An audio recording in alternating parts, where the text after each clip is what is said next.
నమస్కారం, welcome to Suman TV. నేను గీతాంజలి. నమో నారసింహ. ప్రస్తుతం నేను భద్రాచలంలో ఉన్నటువంటి గోవింద కల్పవృక్ష నారసింహ సాలగ్రామ ఆశ్రమం దగ్గర ఉన్నానండి. ఈ ఆశ్రమ నిర్వాహకులు డాక్టర్ కృష్ణ చైతన్య స్వామి ప్రస్తుతం మనతో పాటు ఉన్నారు. వారితో మాట్లాడదాని వచ్చాను. శ్రావణ మాసంలో ఎలాంటి కార్యక్రమాలు ఇక్కడ జరుగుతున్నాయని చెప్పి. ఆశ్రమం గురించి చాలామందికి తెలిసిందే. ధర్మబద్ధంగా మనకున్నటువంటి కోరికలు ఏవైతే ఉంటాయో ఎప్పటి నుంచో తీరనివి ఒక్కసారి వచ్చి ఆ స్వామివారి ముందు విన్నవించుకొని ముడుపు కట్టి 9 ప్రదక్షిణలు చేసి ఆ ముడుపుని స్వామివారి దగ్గర ఉంచితే అనతి కాలంలోనే ఆ కోరికలు నెరవేరుతాయి. ఇది నేను చెప్పడం కాదు, ఇలా ఎంతోమంది భక్తులు కోరికలు నెరవేరి వాళ్ళు స్వామివారి నిదర్శనాలను చెప్పిన సందర్భాలు ఎన్నో చూసాం. అందులో భాగంగా ఇక్కడ ఎప్పుడూ నిత్యం పూజా కార్యక్రమాలు జరుగుతాయి, విశేషమైన పూజలు కూడా జరుగుతాయి. ప్రతి ఒక్కటి కూడా భక్తులకి వాళ్ళ సౌకర్యార్థం, వాళ్ళకి ఏ విధమైన పూజలు చేస్తే మంచి జరుగుతుంది అనేది ఎప్పుడు ఆలోచిస్తూనే ఉంటారు కృష్ణ చైతన్య స్వామి వారు. అయితే ఈ శ్రావణ మాసంలో చేసేటువంటి పూజల గురించి స్వామి మాటలో విని తెలుసుకుందాం. గురుగారు నమస్కారం అండి. నమస్కారం. శ్రావణ మాసం వచ్చేసింది.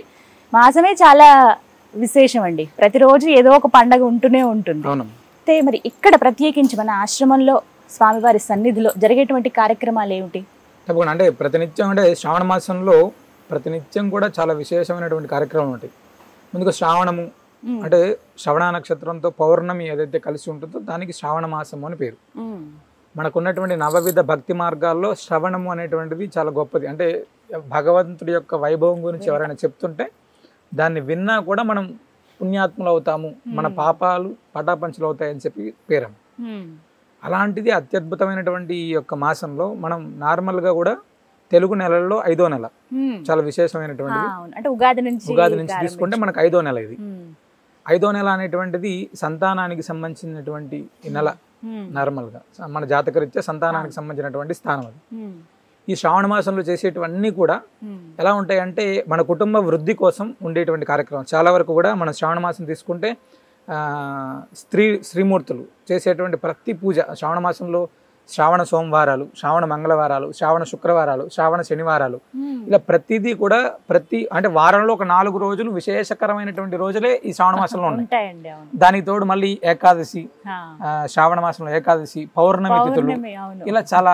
తర్వాత మళ్ళీ కృష్ణాష్టమి, ఇలా ఏవి తీసుకున్నప్పటికీ కూడా శ్రావణ మాసంలో అద్భుతమైనటువంటి అనుగ్రహాన్ని కలిగించేటువంటి మాసము అని దీనికి పేరు. అయితే శ్రావణ మాసంలో ఇక్కడ ఏం చేస్తున్నాం అసలు? ఈ శ్రావణ మాసం సందర్భంగా జరిగేటువంటి కార్యక్రమాల వివరాలు తీసుకుంటే మొట్టమొదటిగా ఫస్ట్ శ్రావణ మాసంలో ఫస్ట్ శుక్రవారమే గరుడ పంచమి వచ్చిందమ్మ. మొదటి శుక్రవారం గరుడ పంచమి 9వ తారీఖు, ఆగస్టు 9వ తారీఖు వస్తుంది. గరుడ పంచమి అనేటువంటిది చాలా విశేషమైనటువంటి రోజు. ఫస్ట్ ఆ రోజు చాలా విశేషంగా స్వామివారికి హోమం, అభిషేకం ఇవన్నీ కూడా ఉన్నాయమ్మా. ఇక్కడ మొత్తం మాసం అంతా కూడా ప్రత్యేకమైనప్పటికీ మొదటి శుక్రవారమే చాలా విశేషంగా చాలా చాలా శ్రావణ మాసంలో శుక్రవారాలు చాలా అద్భుతంగా. అంటే శ్రావణ శుక్రవారం అనేటప్పటికి ఏమవుతుందంటే మన ఇంట్లో ఎంత ఇబ్బందికరమైనటువంటి పరిస్థితులు ఉన్నప్పటికీ కూడా ఆ రోజు లక్ష్మీ ఆరాధన చేయాలి అనేటువంటిది ప్రతి ఇంట్లో ఉంటుంది ఖచ్చితంగా. అంటే లక్ష్మీ అమ్మవారిని విశేషంగా ఆరాధిస్తే మన కుటుంబం యొక్క వృద్ధి ఉంటుంది. అంటే మన కుటుంబం ఎప్పుడైతే వృద్ధిలోకి రావాలి అంటే స్త్రీమూర్తులు ఈ శ్రావణ మాసం అంతా కూడా ఒక నియమంగా ఆచరిస్తూ అమ్మవారిని అనుగ్రహాన్ని కాంక్షిస్తూనే ఉంటారు. అది మొదటి శుక్రవారం రోజు గరుడ పంచమి సందర్భంగా సంతానం కోసం ప్రత్యేకంగా హోమం ఇలాంటి కార్యక్రమాలు ఇక్కడ చేస్తుంది. అదేవిధంగా శ్రావణ శుక్రవారం అంటే 2వ శుక్రవారం వరలక్ష్మి వ్రతం రోజు విశేషమైనటువంటి మహాలక్ష్మి హోమం చేస్తున్నాం. అంటే ఈ 4 శుక్రవారాల్లో ప్రత్యేకంగా లక్ష్మీ హోమం చేస్తున్నాం. అంటే ఎందుకంటే వివిధ ప్రాంతాల నుంచి వచ్చేటువంటి భక్తులు ప్రత్యేకంగా అమ్మవారి యొక్క అనుగ్రహానికి, కల్పవృక్షం యొక్క అనుగ్రహాన్ని తీసుకోవడానికి ఇక్కడ చాలా మంది రోజు వస్తూనే ఉంటారు. దానికి అనుగుణంగా మనం ఈ శ్రావణ మాసంలో 4 శుక్రవారాలు ప్రత్యేకమైనటువంటి పూజా విధానం. అయితే ఇక్కడ శ్రావణ మాసంలో శ్రావణ మంగళవారాలు కూడా చాలా విశేషం. అంటే మంగళగౌరి వ్రతం చేసుకుంటుంటారు. అంటే ఫస్ట్ పెళ్ళైనటువంటి వాళ్ళు కొత్తగా అంటే భగవంతుడి సన్నిధిలో శ్రావణ మంగళవారం అంటే నార్మల్గా కూడా మంగళవారం స్వామికి ఇక్కడ చాలా ప్రీతికరంగా స్వామివారికి అభిషేకం. ఎవరైతే మంగళవారం రోజు శ్రావణ మంగళవారం రోజు దంపతులు వచ్చేటువంటి వాళ్ళు కానీ ప్రత్యేకంగా ఆర్థికంగా ఉండేటువంటి వాళ్ళు ఎవరైనా ఇబ్బంది ఉండేటువంటి వాళ్ళు స్వామివారిని దర్శిస్తే అద్భుతమైనటువంటి ఫలితాన్ని కూడా మనకు వస్తుందం. ఇక్కడ ఈ విధంగా గరుడ పంచమి అన్నారు. అసలు ఏమిటి గరుడ పంచమి విశిష్టత ఏంటి? ఆ రోజున అసలు ఏం చేస్తారు? ప్రత్యేకంగా ఇక్కడ ఆశ్రమంలో జరిగేటువంటి పూజా కార్యక్రమాలు ఏంటి చెప్పండి. గరుడ పంచమి అనేటువంటిది శ్రావణ మాసంలో 5వ రోజు, శ్రావణ శుద్ధ పంచమి. అంటే చాలా ప్రాంతాల్లో శ్రావణ మాసంలో చవితి రోజు నాగుల చవితి గాను, అంటే ఈ ప్రాంతంలో మనం కార్తీక మాసంలో చేస్తాం కదా, అలాగా గరుడ పంచమి అనేటువంటిది అంటే చాలా ప్రాంతాల్లో శ్రావణ శుద్ధ చవితేమో నాగుల చవితిగాను, శ్రావణ శుద్ధ పంచమినేమో గరుడ పంచమిగాను చేస్తారమ్మా. ఇక్కడ చేసేటువంటి ఈ గరుడ పంచమి అనేటువంటిది సంతాన ప్రాప్తి కోసం చాలా అద్భుతంగా ఉపయోగపడేటువంటి రోజు. అంటే గరుడ పంచమి నాడు అసలు మనం ఎందుకు సంతానం కోసం పూజ చేయాలంటే, అసలు సంతానం అవ్వకపోవడానికి మన జాతకంలో 2 కారణాలు ఉంటాయి. ఫస్ట్, సంతాన స్థానం అనేటువంటిది 5వ స్థానం జాతకంలో. ఆ స్థానంలో సర్పదోష ప్రభావం అనేటువంటిది. ఈ సర్పదోష ప్రభావం అనేటువంటిది ఎప్పుడైతే జాతకరీత్యా ఉంటుందో దాంపత్య జీవితానికి ఇబ్బందికరమైనటువంటి పరిస్థితులు ఉంటాయి. అదేవిధంగా సంతానానికి సంబంధించినటువంటిది ఎలా ఉంటుందంటే, సంతానం అంటే విచ్ఛిన్నం అవ్వడం, అంటే గర్భం విచ్ఛిన్నం అవ్వడం, లేకపోతే నిలబడకపోవడం, ఇలాంటివన్నీ కూడా ఈ యొక్క సర్పదోష ప్రభావాల వల్ల మాత్రమే ఇబ్బందులు ఏర్పడతాయి. అన్యోన్య దాంపత్యము, సంతానం, ఈ రెండింటికి కూడా మూల కారణం సర్పదోష ప్రభావం. ఒక కుటుంబం అనేటువంటిది ఎత్తుకు ఎదగాలి అని ఎంత తాపత్రయపడితే అంత దిగుతూ ఉంటారు. వాటి యొక్క ప్రభావం ఎలా ఉంటుందంటే, సంతానం దగ్గర నుంచి మన కుటుంబ వృద్ధి వరకు ప్రతి ఒక్కటి కూడా సర్పదోష ప్రభావంతో ఉంటుంది. కాబట్టి గరుడ పంచమి రోజు ప్రత్యేకంగా మన సన్నిధిలో ఇలాంటి దోషాలు ఎవరికైతే ఉన్నాయో, సంతానం కోసం ఇబ్బంది పడేటువంటి వాళ్ళ సంఖ్య ప్రస్తుతం సమాజంలో పెరుగుతూనే ఉందమ్మా. ఈ సంతానం కోసం ఎప్పుడైతే ఇబ్బంది అనేటువంటిది పెరుగుతూ ఉంటుందో ఆ కుటుంబంలో అశాంతి అనేటువంటిది పెరుగుతుంటుంది. అందుకోసమే అలాంటిది ఉండకూడదు అనేటువంటి సంకల్పంతో గరుడ పంచమి రోజు ప్రత్యేకంగా ఇక్కడ స్వామివారి సన్నిధిలో కల్పవృక్ష నారసింహ స్వామివారికి విశేషమైనటువంటి హోమం, తదనంతరం సర్పదోష నివారణ, సకల గ్రహ దోష నివారణ కోసం ప్రత్యేకంగా హోమం, సత్సంతాన ప్రాప్తి కోసం, సంతాన ప్రాప్తి కోసం వైనతేయ హోమాన్ని చేస్తున్నామా. అంటే వైనతేయ హోమం అంటే గరుత్మంతుడికి సంబంధించినటువంటి హోమం, అంటే ఎవరైతే అనంత నాగరాజ హోమం, ఈ రెండింటిని కలిపి మనం ఇక్కడ స్వామివారి సన్నిధిలో హోమం చేయడం జరుగుతుంది. అదేవిధంగా గరుత్మంతుడికి చాలా విశేషమైనటువంటిది, ఇష్టమైనటువంటి ప్రసాదం క్షీరాన్నం. ఈ క్షీరాన్నాన్ని కూడా అంటే ఆనాడు స్వామివారికి నివేదన చేసి, గరుత్మంతుడికి కల్పవృక్ష నారసింహుడికి నివేదన చేసి, సంతానం కోసం ఎవరైతే ఇక్కడికి వస్తున్నారో వాళ్ళందరికీ కూడా ఆ సంతాన ప్రాప్తి కోసం ఈ ప్రసాదాన్ని ఇవ్వడం జరుగుతుందమ్మా. ఆ రోజున అందిస్తారు. అవునమ్మా. అంటే అది గరుడ ప్రసాదంగా, గరుడ ప్రసాదం ఖచ్చితంగా స్వామివారి గరుత్మంతుడికి నివేదించినటువంటి ప్రసాదం కాబట్టి దాని గరుడ ప్రసాదం. అంటే మనం బ్రహ్మోత్సవాల్లో తీసుకునేటువంటిది కొంతమంది అయితే మన దగ్గర ప్రతి అమావాస్య ఇలాంటి పర్వదినాల్లో ఈ ప్రసాదం ఇస్తున్నాం. అయినప్పటికీ కూడా అక్షయ తృతీయ రోజు కొన్ని వేలాది మంది సంతానం కోసం ఇక్కడ స్వామివారి సన్నిధిలో ప్రసాదం తీసుకున్నారు. చాలా చాలా అద్భుతంగా. అయితే ఈ సంవత్సరం అలా తీసుకున్నటువంటి వాళ్ళు కొంతమంది అయితే తీసుకున్న తర్వాత కేవలం ఒక నెల 2 నెలల్లోనే చాలా ఇళ్లలో తీసుకున్నటువంటి సుమారు ఒక 70% వాళ్ళు మాకు చాలా మంది ఫోన్లు చేసి, ఇక్కడికి వచ్చిన తర్వాత మాకు సంతానం నిలబడింది, డాక్టర్ దగ్గరికి వెళ్ళిన తర్వాత మాకు చాలా పాజిటివ్ రిజల్ట్స్ వచ్చాయి అని చెప్తుంటే చాలా ఆనందం వేసింది.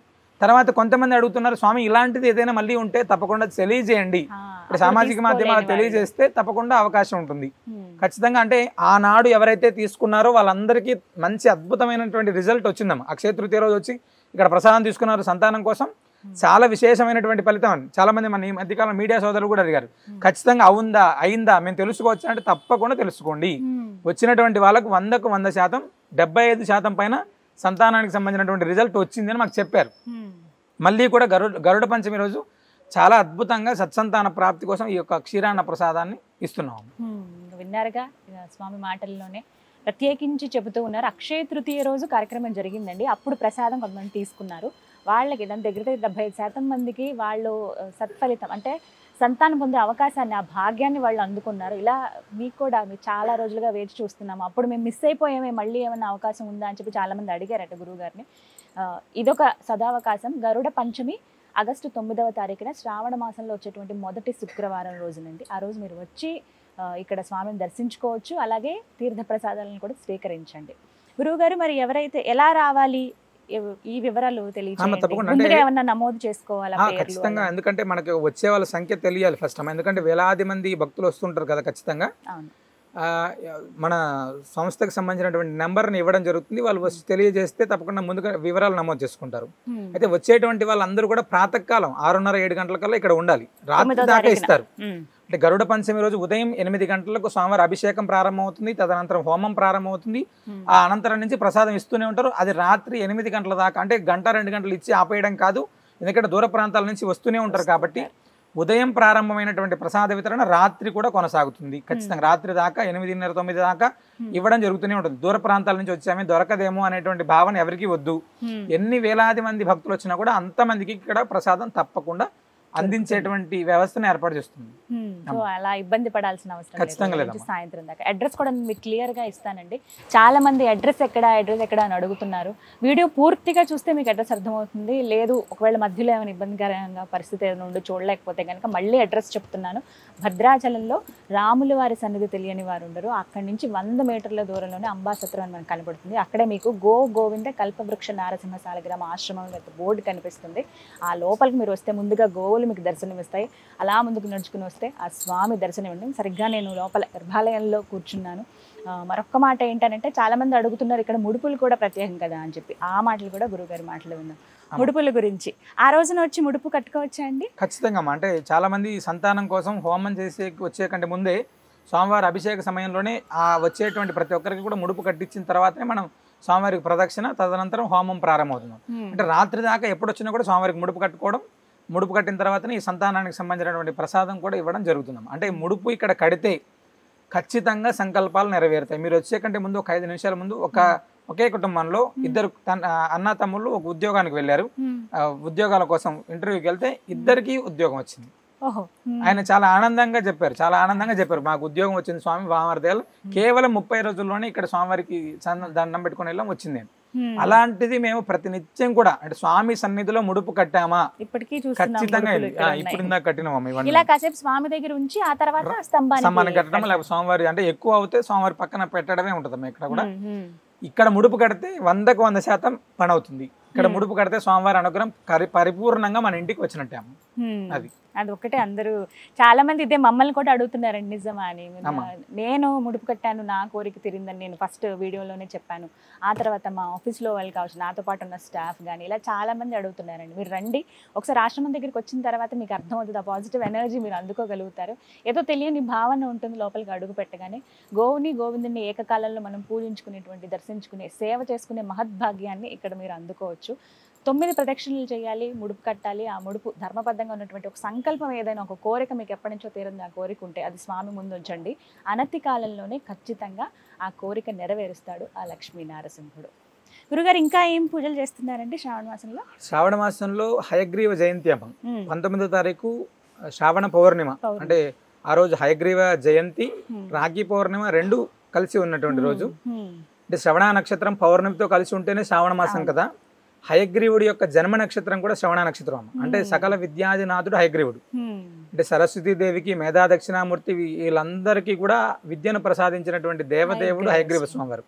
అంటే సాధారణంగా హయగ్రీవ హయగ్రీవ హయగ్రీవ అనేటువంటి మంత్రాన్ని ఉచ్చరిస్తేనే మనకు ఈ యొక్క నాలిక శుద్ధి అయ్యి నాడీ మండలం అంతా శుద్ధి అయ్యి మంచి విద్య వస్తుంది అని చెప్పి మనకు పెద్దలు చెప్తారు. అలాంటి హయగ్రీవ ఆరాధన అనేటువంటిది ఆ రోజు అంటే విద్యా ప్రాప్తులు, అంటే ఎవరైనా పిల్లలకి విద్యాభ్యాసంలోనూ చదువులో అంటే మందమతి, లేకపోతే వాళ్ళు చదువుకున్నట్టు గుర్తుండకపోవడం, అంటే ఉద్యోగ ప్రయత్నంలో ఇబ్బందులు ఉండటము, ఇలాంటివి ఏదైనా ఉంటే ఆనాడు స్వామివారికి జరిగేటువంటి హయగ్రీవ హోమంలో, అదేవిధంగా హయగ్రీవము అని ఒక ప్రసాదం ఉంటుంది. హయగ్రీవుడికి విశేషంగా నివేదన చేసేటువంటి ఒక ప్రసాదం ఉంటుంది. ఆ ప్రసాదాన్ని వారికి ఇవ్వడం, అంటే స్వామివారికి సంబంధించినటువంటి హయగ్రీవ రక్ష ఇస్తారు. అంటే ఎవరైతే చదువుకునేటువంటి పిల్లలకు ప్రత్యేకంగా ఆనాడు హోమం స్వామివారికి, అదేవిధంగా హయగ్రీవ స్వామివారికి ఇక్కడ అభిషేకం, హోమం, హయగ్రీవ హోమం, తర్వాత హయగ్రీవ ప్రసాదం, ఈ మూడింటిని కూడా చదువుకునేటువంటి పిల్లలకి ఇవ్వడం జరుగుతుంది. వాళ్ళకి హయగ్రీవ స్వామి వారి యొక్క పరిపూర్ణ అనుగ్రహం చేత, అంటే విద్య అనేటువంటిది ఎప్పుడు కూడా మనం ఎంత బలంగా ఉంటే అంత అద్భుతంగా ముందుకు తీసుకెళ్ళగలం. అది పరిపూర్ణమైనటువంటి భగవద్ అనుగ్రహం చేత అనేటువంటిది ఇంకెక్కువ మన్నన పొందుతుందమ్మా. ఖచ్చితంగా అవకాశం బాగుంటుంది. ఈ రెండు విశేషంగా ఈ జరుగుతాయి. తర్వాత కృష్ణాష్టమి. కృష్ణాష్టమి అనేటువంటిది ఎందుకు విశేషం అంటే, ఈ కల్పవృక్ష నారసింహ స్వామి వారి కంటే ముందు ఈ యొక్క కృష్ణుడు రంగాచార్య స్వామి వారు ఆరాధించారు. కల్పవృక్షం కంటే ముందమ్మా చాలా, అంటే కాళింగ నర్తన శ్రీకృష్ణ పరమాత్ముడు వీరే 750 సంవత్సరాలు, అంటే వీరికంటే ముందు నుంచి ఉన్నారు ఆయన. అంటే ఆయనకి ఎప్పటి నుంచి ఉన్నారో మాకు తెలియదు.